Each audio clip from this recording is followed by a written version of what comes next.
नमस्कार दोस्तों, कृष्णा पूजा चैनल में आपका हार्दिक स्वागत है। आज मैं आपको सुनाने जा रही हूँ चैत्र पूर्णिमा व्रत की कथा।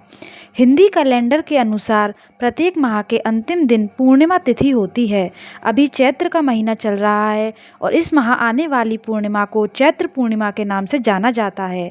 पूर्णिमा के दिन पवित्र नदियों में स्नान, दान व व्रत का विशेष महत्व माना गया है। कहते हैं कि जो लोग पूर्णिमा का व्रत करते हैं उन पर हमेशा माँ लक्ष्मी की कृपा बनी रहती है। व्रत के दौरान सत्यनारायण भगवान का पूजन किया जाता है और फिर कथा सुनी जाती है। काशीपुर नगर में एक गरीब ब्राह्मण रहता था।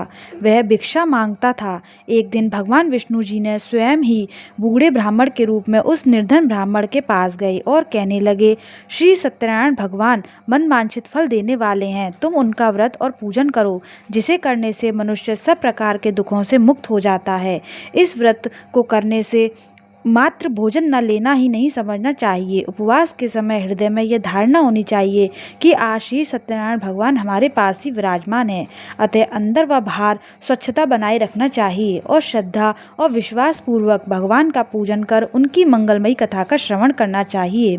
श्री सत्यनारायण की कथा बताती है कि व्रत पूजन करने में मानव मात्र का समान अधिकार है, चाहे वे निर्धन हो, धनवान हो, राजा हो या व्यवसायी या ब्राह्मण हो या किसी अन्य वर्ग, स्त्री हो या पुरुष। यही स्पष्ट करने के लिए इस कथा में निर्धन ब्राह्मण, गरीब लकड़हारा और राजा उल्माक, पत्नी लीलावती, पुत्री कलावती और राजा तुगध्वज।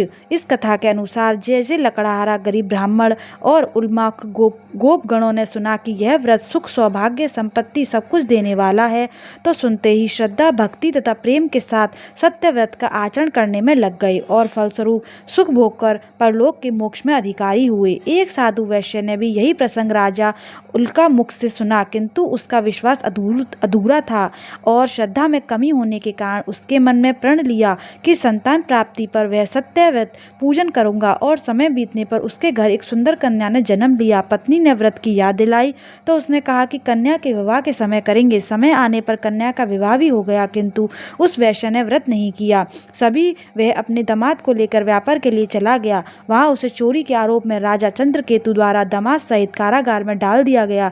उसके घर में भी चोरी हो गई। पत्नी लीलावती और पुत्री कलावती भिक्षावृत्ति के लिए विवश हो गईं। एक दिन कलावती ने किसी के घर श्री सत्यनारायण का पूजन होते हुए देखा और आकर का माँ को प्रसाद दिया। तब माँ ने अगले दिन श्रद्धा से व्रत पूजन कर भगवान से पति और दामाद के शीघ्र वापस आने का वरदान मांगा।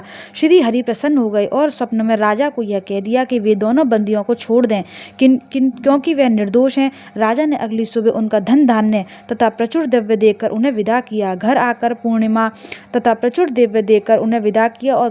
पूर्णिमा और संक्रांति को सत्यव्रत का जीवन भर आयोजन करता रहा। परिणाम स्वरूप उसे सांसारिक सुख भोग कर मोक्ष को प्राप्त हुआ।